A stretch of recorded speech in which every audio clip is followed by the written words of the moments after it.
introduce our panellists, I just want to very briefly set the scene. We're talking about these topics of economic security, safety from violence and affordable housing, in part because each of these issues aligns with the priorities that the Melbourne Women's Fund have identified as areas that of interest and areas you want to learn more about for your funding, but also because they're very significant issues in our community. The session is titled What Women Want, which I found quite interesting. And I thought we only have to look as far as Maslow's hierarchy of needs to know that women want what everyone else wants. They want to be free from violence, they want a roof over their head, and they want the opportunity to have economic well-being. They're the base requirements, the bottom two levels of Maslow. So this session could just as easily be called What Women Don't Want. They don't want to be homeless, they don't want to be unsafe due to violence against them, and they certainly don't want to be excluded from the workforce or economic participation. And yet the statistics tell us that right now tens of thousands of women around Australia and right here in Melbourne are experiencing violence, homelessness and economic security. Often all three, as they're so often closely interconnected.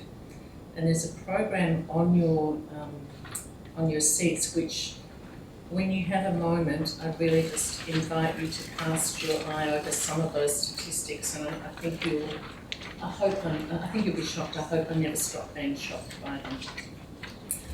And yet, older women in particular are experiencing or at risk of homelessness in Australia in much greater numbers. Without being personal, hands up if you're over 50. Okay, so I think for all of us, it's helpful to ponder what that looks like. I'm sure, like me, many of you, when you tuck into bed at night and realise that you're actually warm and safe, think about a lot of the others who are not and may be seeking refuge with children. It's something that certainly resonates with me.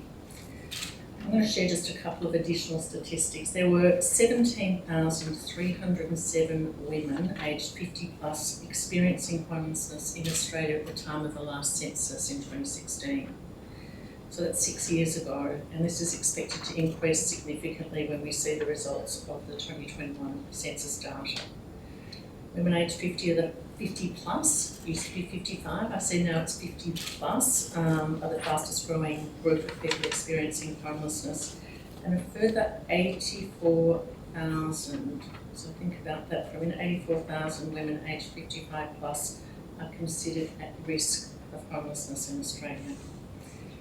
So this has been driven, as we'll hear, by many factors, and I won't go into them now, but I just want to share a couple of statistics. The crisis in housing affordability, I know Jeanette you'll speak about in detail, but we have seen house prices rise in the past 20 years 364%, while wages rose 130%. And the consumer price index only rose 80%. So during this time there's been no real increase in rental assistance either. So again, I go back to pondering what that means for other women, and in fact, that was very much the story of my own mother, who back in the 60s left a violent marriage with 4 children, 5 and under. I forgive her many things, but she's gorgeous, I don't mean that, but I do recognise what an incredible pioneer and a woman she was. So that was well before women's refuges and before government services, and certainly when it was still very shameful to leave your husband. She was from a very Catholic community, it didn't go down well. So while Australians Investing in Women champions a gender lens across all issues, this one's particularly personal for me, and I know each of our speakers has a deep and personal commitment to it also. I do want to say if the discussion tonight raises any concerns for you, the Lifeline number is 13 11 14. We will be talking about some significant issues, and we recognise that statistically a number of people in the room will also be affected. On the CEO of Safe and Equal, which is really what is the peak body for family violence services in the state of Victoria. So a lot of the work we do, it's sort of twofold. We do a lot of policy and advocacy, so to government at both state and federal level, around service provision, particularly around advocating for specialisation in this work. It's really critical because of the unique nature of the violence and how it occurs. And then we also have a strong sector development arm, so a lot of training and resources for the sector, but beyond the sector too. So we often do a lot of fee for service, a lot of work around understanding family violence, how to respond to disclosures, you know, a whole range of work. So that's primarily the work of Safe and Equal. I guess my own personal commitment is, it's a long one. I've worked for many years in this area of ending violence at many different levels. So as Julie said, I worked in Victoria Police and for 9 years trying to, and many of you will remember Christine Nixon back in the day when she was trying to do a lot of work to really improve police responses and really set police up on that pathway to where we see it going now. So I did a lot of work on implementing the original changes within Victoria Police, both for family violence and sexual assault and child abuse.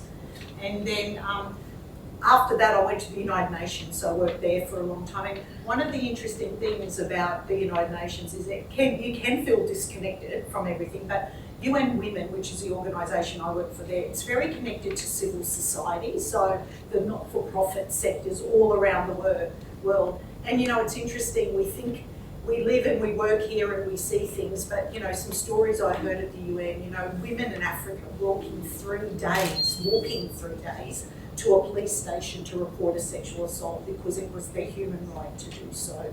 You know, so you hear these amazing stories and you can't help but be passionate and committed to this work. And then obviously the Royal Commission had happened here, so there was the opportunity to come back and do a lot of work there. Primarily I did the work there around primary prevention. I hope we get to talk a bit about that tonight. And and then even better, I ended up now in the not-for-profit running this peak body, so it's been fantastic.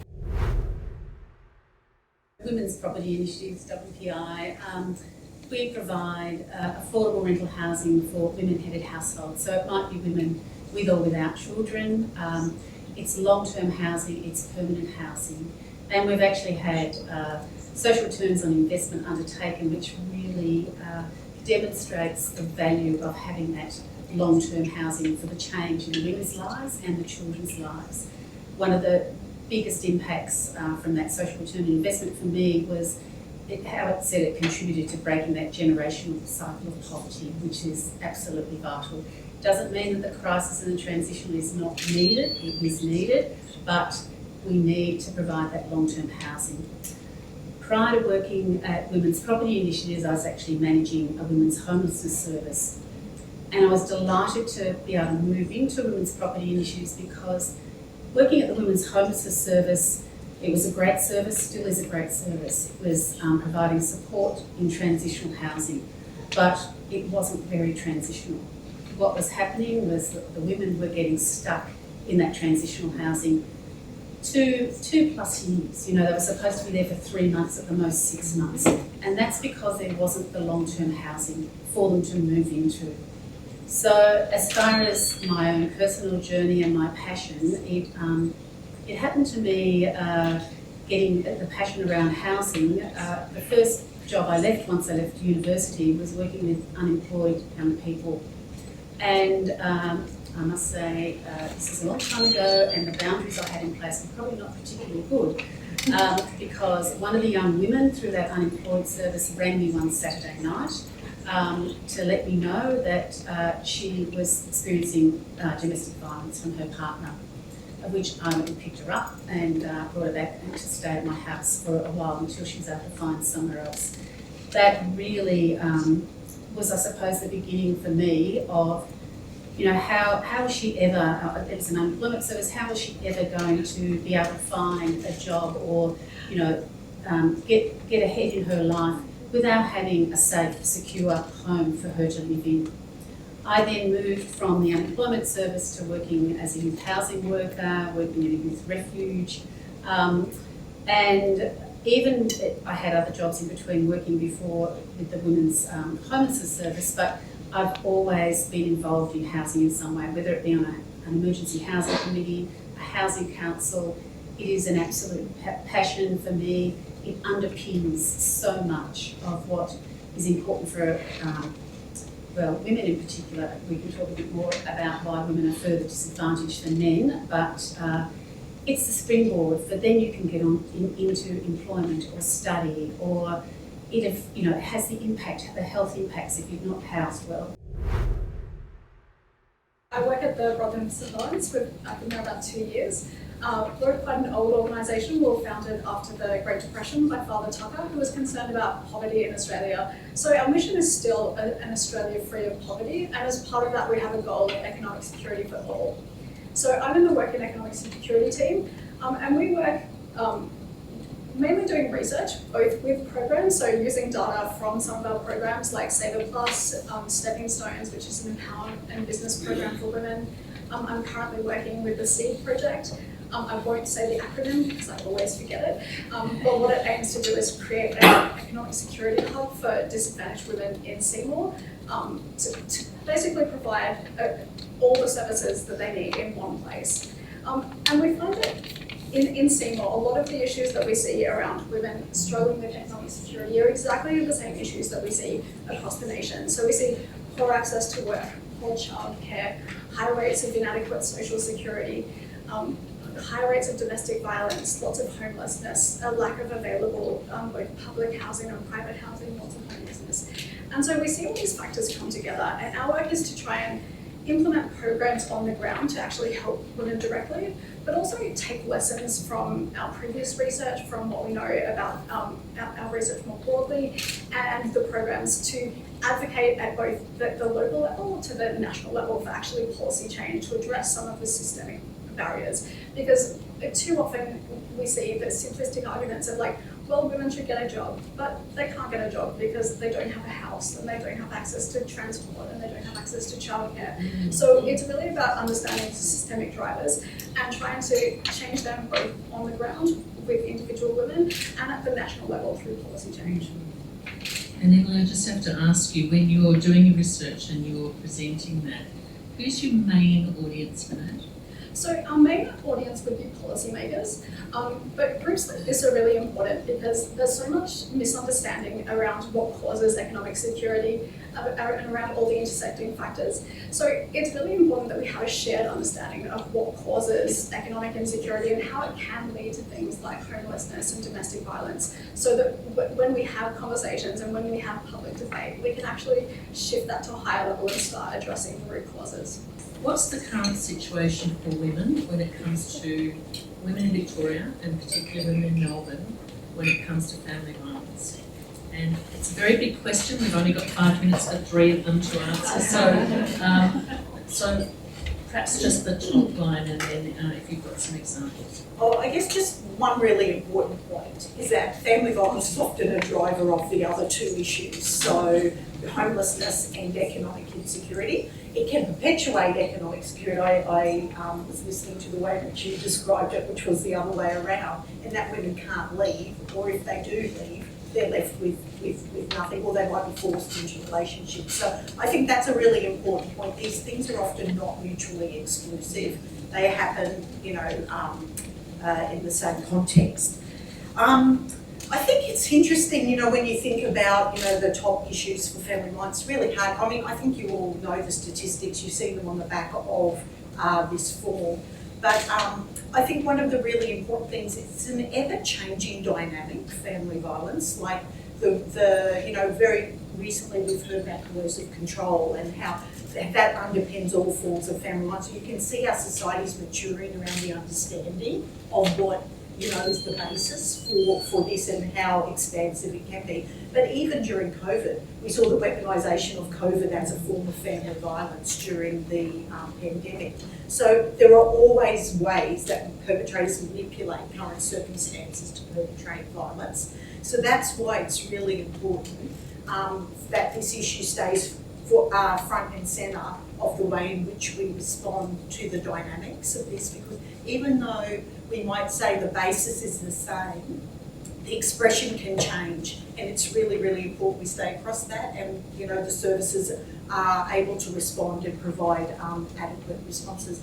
And it's really great to hear you, Jeanette, about housing, because housing is so critical. You know, even now, we've got at any one night at least 100 or 120 women and their children, not even in refuge, in hotels, because there is not enough room to accommodate them, and they can stay there for ages because there's no transitional long-term housing. So you're so right about the need to focus on the long-term housing to really get some security. And I'll stop there so others can chat. Thank you, but I do think that's a very interesting point, that our understanding and maturing around engaging with family violence is really key. Thank you, Tania. So Jeanette, do you want to give us the kind of snapshot of where we are in terms of housing affordability, women's homelessness? Well, I think you mentioned housing affordability, Julie, in your introduction. Anglicare does a research around housing affordability as far as private rental goes every 12 months or so. And it, you know, year after year it comes up with, if you're on a, particularly if you're on a New Start benefit, there are no private rental properties within any major capital city in Australia that is affordable. And when we say affordable, we mean that people don't have to pay more than 30% of their household income. And even 30% of your household income for somebody who's on a New Start allowance is pretty high. Department of Health and Human Services, Department of Family, Fairness and Housing is also do a rental review every so often. You know, they've determined that for a single mum or single parent with one child, there's I think 2 properties out of every 100 that are affordable, and they're not saying that they're actually well located properties. And we'd always want properties to be well located. So they're probably properties where, you know, access to childcare or schools or employment or public transport is not particularly good. So the housing affordability issue in the private rental market is a huge issue. Commonwealth rental assistance has not increased, you know, for so long after in so many years. So there's a huge need for that to be redressed. Now in Victoria, I suspect most of you will have heard that the state government has put in $5.3 billion to create social housing, which is terrific. However, that will deliver 12,000 properties. We have a register, which is like a waiting list for public housing, of 60,000 households. Now, this, you know, Victoria is actually coming from a very, very low base. I don't think most people realise that per capita, Victoria was the lowest of any other state in Australia of the provision of social housing. So housing affordability absolutely is a huge issue.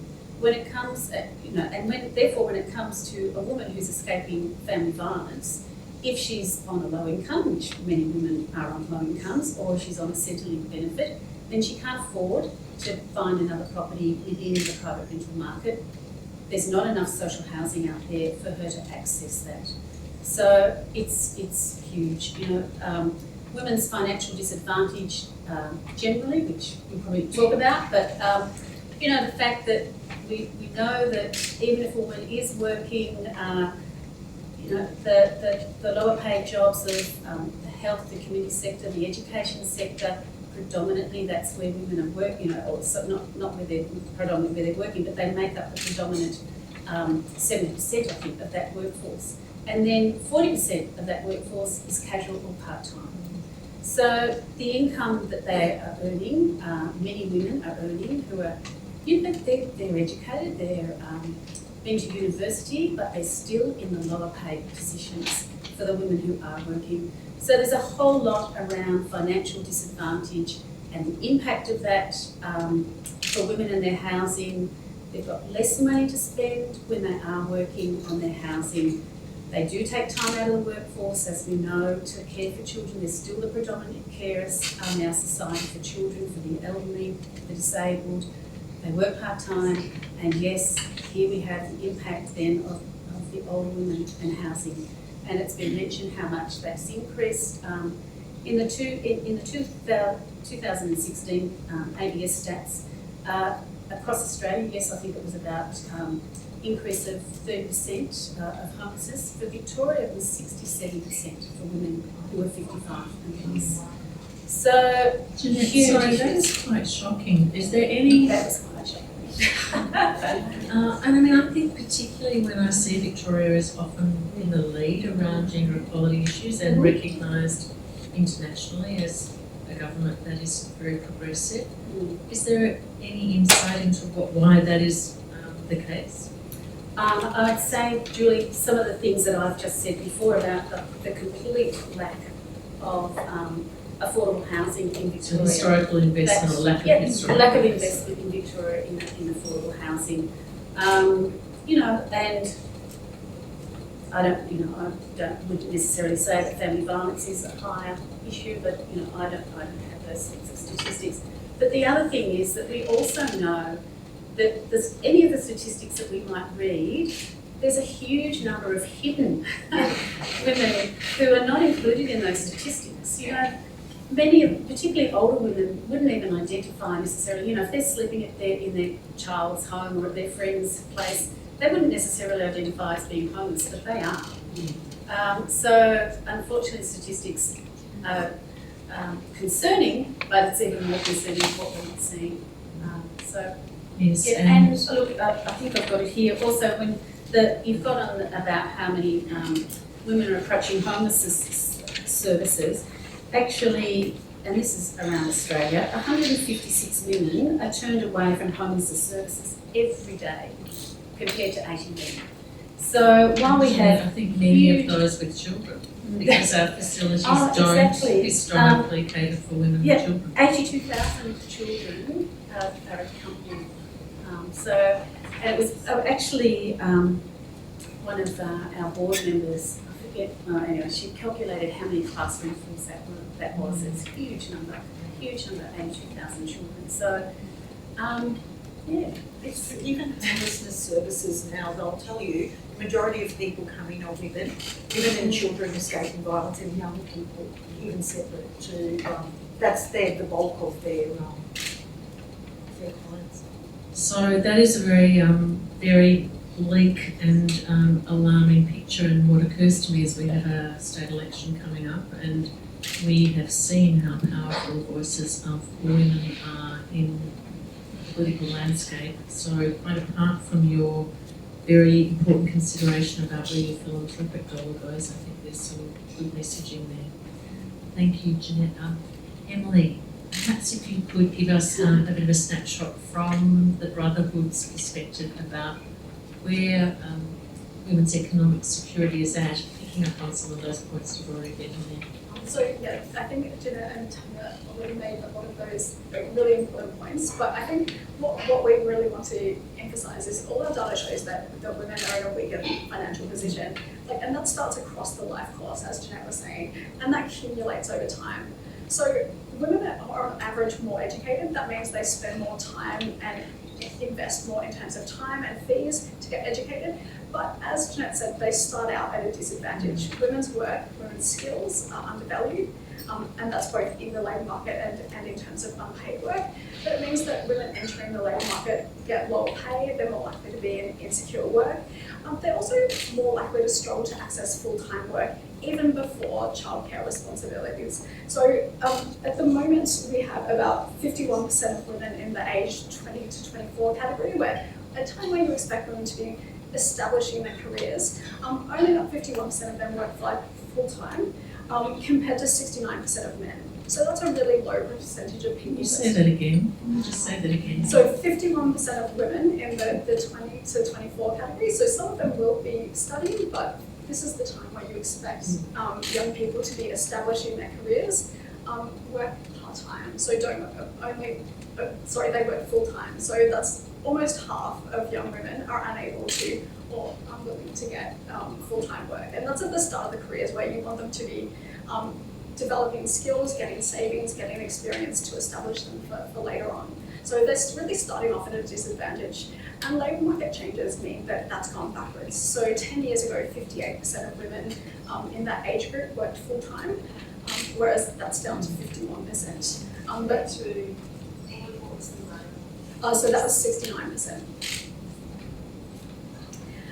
And that's before, obviously, women take on childcare responsibilities. So women are likely to take gaps from the labour market, and access to paid work becomes dependent on things like childcare, access to affordable childcare, finding work that you can manage around drop-offs and pickups, around children getting sick. And that means that not only do you have, so at the moment, for all women in the labour force, you have 62% of women are in the labour force compared to 70% of men, so it's much lower. But you also look at the rate of part-time work. So for all women, 56% work full-time compared to 82% of men that work full-time. And at the moment, we don't see the same quality in positions of full-time, like of part-time work. So women may not have the same opportunities to gain experience, to progress. And so that really impacts not only women's ability to earn enough to survive on, particularly on their own, just on a part-time salary, but it impacts their ability to progress later in life. And for women that don't have access to childcare and have to take long periods out of the workforce, it makes it a lot harder for them to get back into the workforce, particularly if they've taken time off, relied on their partner, a relationship broke down and they've got to get back into the labour market. They're in a really precarious position and may struggle to find work. So this leaves a lot of women either reliant on male partners or having to rely on our social security system. Our social security system is not designed for women. Payment rates are inadequate and it's also highly conditional. So we really push women into work, and that's increased a lot. A lot of women on social security, including parenting payment now, so women are pushed into a parenting next program where they're required to complete a range of things. And that's led to women having higher rates of sanctions where their benefits are cut because they haven't been able to attend an appointment or complete training. A lot of training that doesn't actually empower women. It doesn't address the barriers like childcare or transport or provide them useful skills in the labour market. So single parents are much more likely to be, so about 35% of single parent households are in poverty, and a lot more are not necessarily in poverty, but in difficult financial positions. Current parenting payments, the base rate is just $63 a day, and that's really not enough to live on and raise a child. Our own financial wellbeing research found that meeting commitment scores for single parents that weren't in work were 43% lower than the Australian average, so they're much less likely to be able to just make ends meet.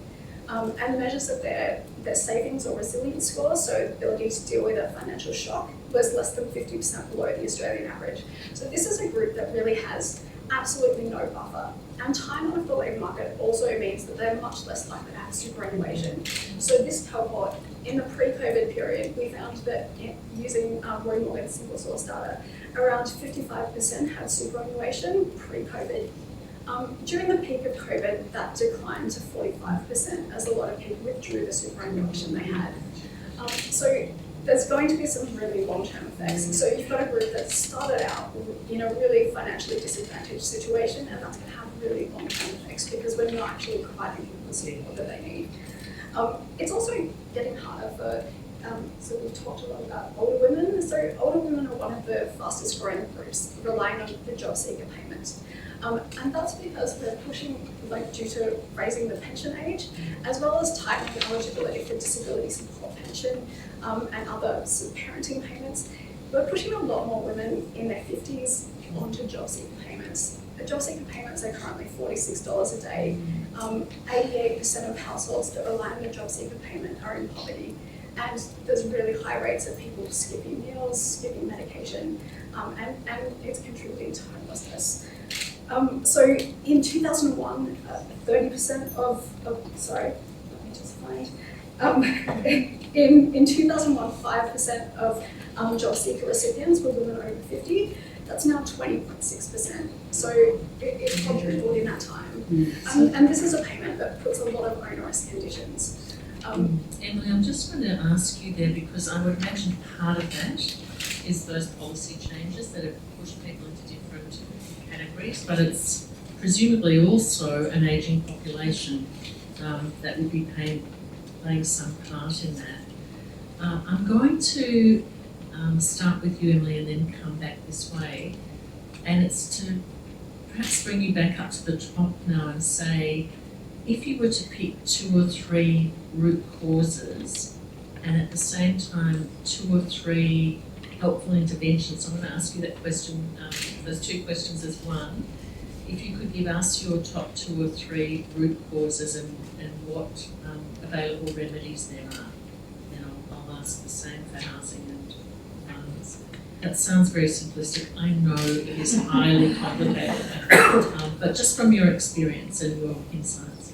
So I think that the top two root causes are that women's work and women's skills are devalued, and that's both paid work and unpaid work. So women do a lot of work at home, providing care responsibilities, and that's not valued in our system at all.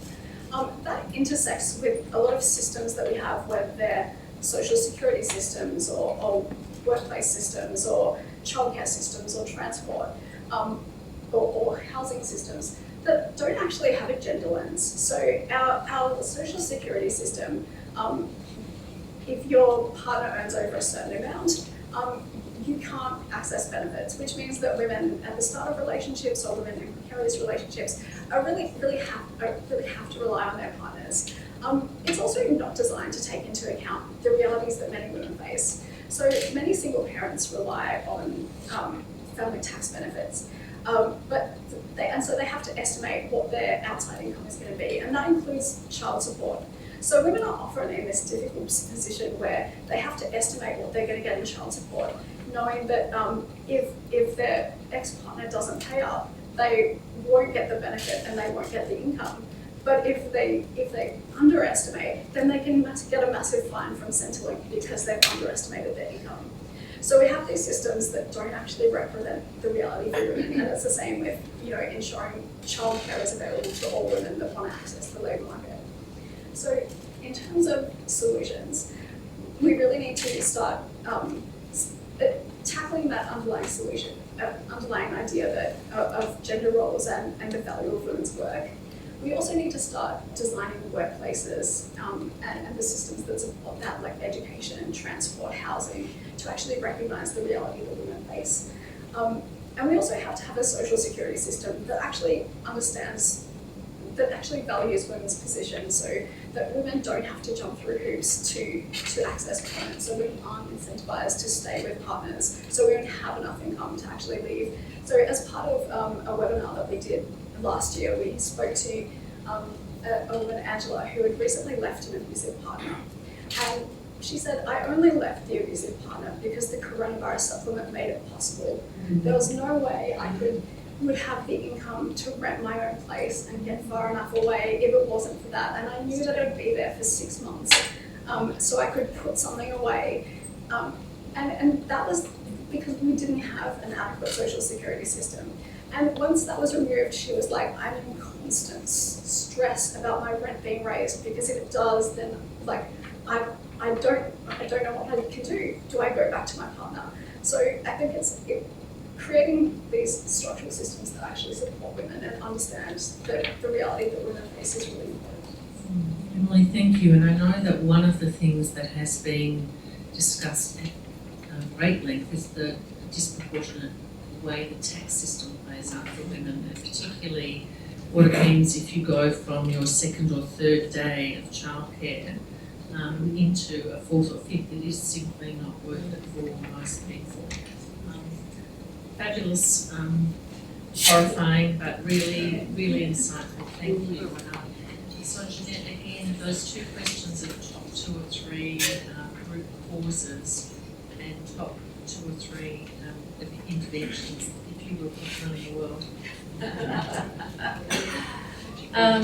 Well, I think I have to agree with the financial disadvantage for women, and absolutely that's whether they're employed or they're not employed, the devaluing of women's work absolutely contributes so much to the economic insecurity for women. So I won't repeat all of the things that have already been said. But for me, the root cause, the financial disadvantage for women, absolutely, and as I said before, it goes throughout their whole lifespan, and then the impact at the later end of their life, whether it be the superannuation, whether it be the savings or lack of, all of those things, and the cumulative effect of that is significant. As I said before, the housing affordability. I mean, we need to really be addressing the housing affordability issue. The private rental market is not, it's not meeting the needs of women who need affordable housing. When the private market is not meeting a need, government really needs to step in, and government needs to step in this case, in a big way. And it needs to be the federal government as well as the state government, not just the state government. I think we've probably got a better chance with the federal government that's just been elected. However, in knowing what their policies are of 30,000 at this stage, a future fund that would deliver 30,000 properties nationally, when I've just said to you, we have 60,000 households on our housing register or waiting list in Victoria, that is still not going to meet the need, obviously. So there needs to be a national housing strategy. It needs to be in place with the state government's contribution. They need to realise there has to be huge investment in housing affordability. And the National Housing Strategy, yes, it doesn't just cover social housing, it covers all of the housing spectrum. So that really has to be, is the solution. So for women, absolutely financial disadvantage on so many levels, and then the housing affordability and the addressing of the financial disadvantage. The positions that women hold as far as employment goes, the fact that they provide so much in caring, voluntarily, not paid, all of that has to be recognised. That's Jeanette, I want to jump in and just give you a little plug if I can, because I'm wondering how many of you may have rental properties or may know people who have rental properties.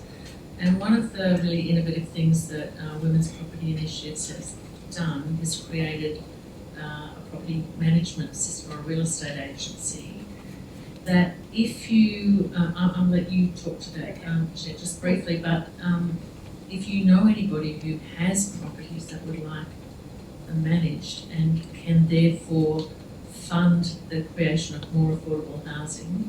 So the real estate agency is actually a for-profit real estate agency, so it operates out there with other real estate agents, but and it does property management and it does sales. However, 100% of the business profits comes back into women's property initiatives, which then provides a revenue stream for us to be able to create more homes. So the real estate agency itself is not housing disadvantaged women-headed households. Women's property initiatives can assist. If you've got a property you want to do that, we can assist with that. But the real estate agency, property initiatives real estate, is a market real estate agency. And we established it in that way because there's many people out there who are very, very kind and wanting to assist in some way. But often they would ring us and say, well, we'd really like to, allow our property to be rented to a disadvantaged women-headed household. When we told them the rental return that they would get, they had mortgages against these properties or whatever, they had to get a certain rental return and they just go, oh, well, sorry, we want to do it, but we just can't afford it. Well, this is another way that they can still get the market rent, pay their mortgage or whatever it is, but they're still contributing to our organisation because their property management fees or their sales commissions are coming back to women's property initiatives. Thanks, Julie. So that was a So Tania, the big question, this is like the really big question, I think. Root causes of family violence. Yeah, all right. And we've got kind of 10 minutes till we turn over for questions, so please start thinking of questions, but you are the expert on it. All right. So I'm sure many of you have heard that gender inequality leads to family rights. So how does that work? So if you think about gender inequality, all the way starting from unequal pay, unequal access to services, all of that. If you think of violence against women as the most extreme expression of gender inequality along the spectrum, then what are those expressions of gender inequality? So unequal power relationship, mainly between men and women, but we know that there are other cohorts that expresses in. Then what is it about that leads to violence? So there's some particular drivers there. So men's control of decision making in the home, right? That's a particular toxic peer-to-peer, male peer-to-peer relationships. Some of those sort of more extreme kind of expressions around. So that's how, we think about this. But then if you think about particular cohorts of women, and you would have seen the statistics that Aboriginal women are 33 times more likely to experience violence. Why is that? Then you've got to add in the drivers around colonialism, dispossession, because that statistic, interestingly, is not Aboriginal women by Aboriginal men, it's mainly white men, so let's remember that. So you've got even more forms of oppression happening in that cohort of relationships. So that's the sort of spectrum of gender inequality. And the broader gender inequality, so the issues that Emily and Jeanette are talking about here, they all create the context for those even worse expressions to emerge. Add on to that the social norms that perpetuate in our society and allow violence to occur. So this is reinforced all the time at every level of society. Then you can see how you can very easily go from gender parity, no pay parity, to something like violence. And sometimes it's really hard for people to see along the continuum how that works, how that expresses itself. So it's really important, I think, to think about some of those issues and how they express themselves. So, and then think about those other drivers that add to that. And if you think about LGBTIQ+, you're thinking about homophobia, transphobia. We saw that very nasty expression during the election, around transphobia. So I guess, in a way, and I'm happy to take questions and really interrogate this and explore this a little bit, but that in what is a very complex issue is the basis of it. And so what would I do? Well, I can't go past housing for people who've experienced violence, like absolutely, it is at the core, and great initiatives that you are doing, Jeanette, so good on you. And we do, and we really backed in the National Housing Strategy as well at the peak body, because it is the only solution to this housing crisis across the country. We should do it. But more broadly, what would I love to see? Well, I would love to see more dedicated primary prevention initiatives across our society. So they are the things that are stopping violence before it happens. So addressing things like toxic masculinities, addressing a whole range of things that in our society change the norms that lead to the beliefs and the behaviours that we're seeing around violence. That is the real critical, and the way to do that, we have to do it at every level. You would have all heard about respectful relationships education in schools. That's just one setting people live in. They go to their sports club. People go to their workplaces. What about in the family? What about when people first have kids? There are a whole range of things that we have to do to address this before it even starts to express itself. So this is really what I would love to see, saturation initiatives around primary prevention, because otherwise we're just putting a really expensive Band-Aid on something we will never stop. So that's a really important structural change. Yes, and hugely one that I think I see a lot of positive moves for, but when we think about the centuries and centuries of the sort of patriarchy and the cultural issues that have brought us to this point, it takes an awful lot of turning around. So we've got about 5 minutes before we open for questions. I'm going to again combine a couple of things. So I want to just mention before Emily responds to this, For those of you who wonder where Australia fits on the World Economic Forum's global gender gap, so at one point we were, I think, 15th. So that's not that long ago, I think 2006, am I right? No, even 2000, oh, okay. 2013 maybe. Yeah. Okay, we are now number 50. Think about that. And while Australia has, I think, equal first, we're number 1 in the rankings for the education of women. So here is a very rich resource of educated women. We are number 70 for economic participation. How are we going to change that? Yeah. So really my question is, we've talked about some of the things the government's doing and some of the money that's being thrown at the problem. I think, Emily, you painted a really stark picture of where money is not being thrown. So I guess my question for you is, for this audience who's looking at really local initiatives and what can be helpful, what sorts of gaps do you see in the system? I know that's a kind of very big fabric, but what are the sorts of initiatives and gaps that you see as not being met by those millions of government dollars? So as my esteemed panelists have said here, housing is a really big one. So in our work in Seymour, we've spoken to women who've said that they've accessed crisis accommodation for a few nights fleeing domestic violence. Once that run out, they had to go back to their partner because they were like, well, I don't want to be homeless. Another woman we spoke to had spent around 3 months living in a tent waiting for long-term housing with her daughter, and this was in winter in Seymour.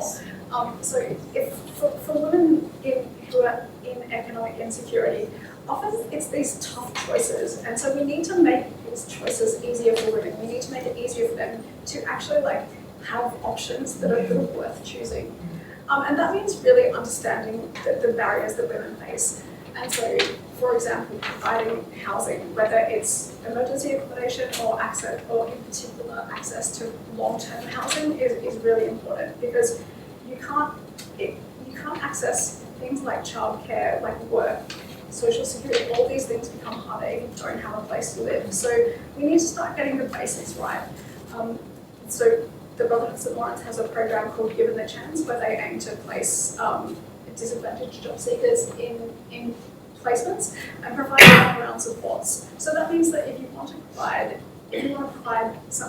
help women into work, it's not just about giving them the skills. It's about making sure that they can, those skills are valuable in the labour market, making sure that they can attend those courses because they have access to childcare, and then making sure that they can actually afford childcare in the industry that they go into. So for many women who might work in insecure work, they may not know what shifts they're going to get from one week onto the other. They may not have grandparents they can rely on. Accessing childcare just isn't even an option. So how can they get into long-term work?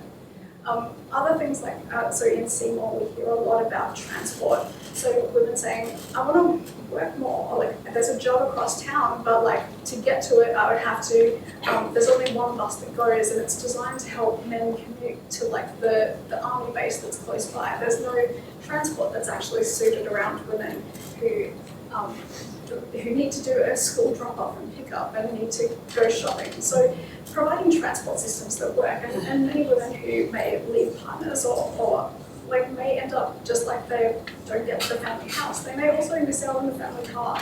So these really basic services we need to provide to women, but they also need to be targeted to the particular women. So with our Stepping Stones program that provides employment and business support for largely migrant women, it aims to get people either starting their own business or into work.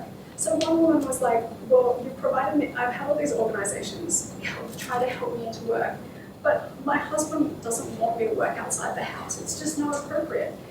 So it was about saying, okay, well, let's start off by starting her own sewing business. And then that allowed her to get the confidence to actually say to her husband, you know what, I'm getting a job. So it's about recognising that what seems like the ultimate solution, maybe a few steps away, and you've got to be willing to invest in women, invest in empowerment, because a lot of women coming out of particularly domestic violence, will have no confidence, and we need to break that up. And so it's recognising that it's not a matter of saying, well, there's a job, here's some skills, go get one. In reality, family and friends are the front line of support for family violence or violence that people are experiencing. It's really important they have the tools and the understanding to be able to engage in the conversations with people that they are afraid might be experiencing or are experiencing violence, because we know the majority never report through to the system. We've launched a campaign at Safe and Equal about Are You Safe at Home? And we're trying to, we started on a bit of a go slow this year, but we're hoping to be able to ramp it up. But you'll see a little postcard that we've got for you, so please go to the website, look at the materials on there, share with families, with people that you know, so that they can start having the discussion. I think there's a lot of negativity out there about social housing, about community housing, until we get all of society supporting and understanding the importance and the value and what it can actually realise as far as contributing to our community. If people are housed well, how it's of benefit to everyone in our community. I would just ask for you to be thinking about that, promoting that, and putting it out there that yes, government, this is what we want. We want this for our society. We want people to be well housed. We want them to be able to contribute in other ways to our society. You know, the way that the women that we house end up living with dignity, end up contributing to their society, end up going back to work or further study and so forth, is just fantastic. But, and improvement in their health and so forth. But not everyone out there realises, we still get a lot of not in my backyard as far as where community housing goes, is housing law.